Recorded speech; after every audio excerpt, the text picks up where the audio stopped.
Merci, Monsieur le Président. Ma question s'adresse à Monsieur le Premier ministre et j'associe l'ensemble de mes collègues LR. Monsieur le Premier ministre, la diminution du nombre de victimes d'accidents de la route est un objectif que tout le monde partage. Nous connaissons tous des familles endeuillées, parfois décimées à cause de l'alcool, de la drogue ou de la vitesse au volant. Bien évidemment, nous déplorons tous le saccage de nombreux radars automatiques. La limitation généralisée de la vitesse à 80 km/h que vous avez imposée sans concertation l'an dernier n'a pas eu les effets attendus.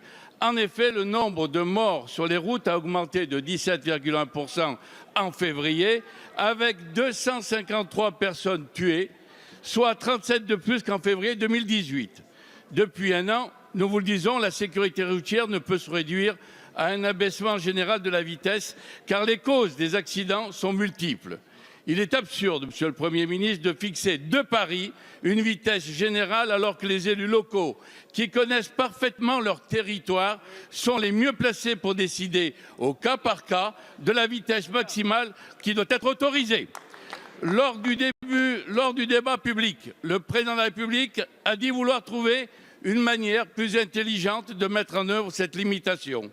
C'est ce qu'ont fait les sénateurs en adoptant la semaine dernière, contre l'avis du gouvernement, un amendement permettant aux présidents des conseils départementaux et aux préfets de choisir les limitations de vitesse, parfois même à 70 km/h si nécessaire.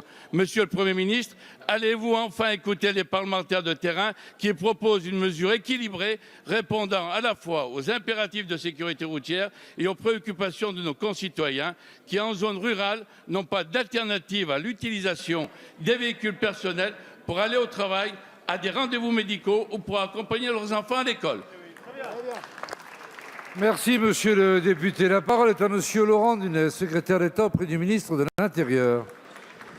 Monsieur le Président, Mesdames et Messieurs les députés, Monsieur le député, juste pour répondre à votre question de manière extrêmement précise.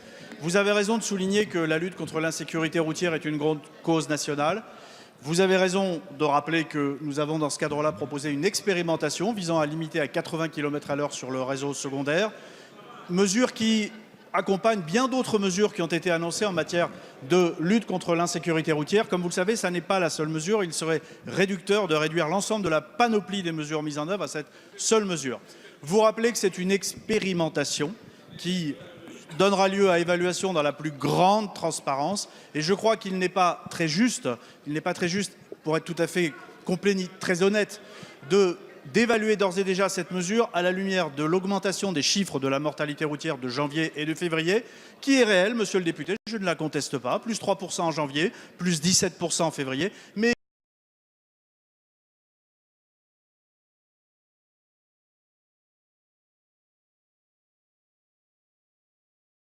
énorme des comportements, et ceux qui ont commis ces dégradations porteront une lourde part de responsabilité, et certains d'entre eux répondent d'ailleurs devant la justice puisqu'ils sont interpellés, confondus, identifiés et interpellés. Concernant la mesure des 80 km/h, pour répondre précisément à votre question, les chiffres dont nous disposons et qui seront communiqués dans le cadre de l'évaluation de la mesure laissent au contraire à penser que cette mesure a produit une baisse de la mortalité, puisque si l'on rapporte sur les 5 dernières années, les deuxièmes semestres des 5 dernières années, la baisse est de moins 13%, et ce sont 116 vies qui ont été épargnées en 2018. Mais nous aurons l'occasion d'en débattre.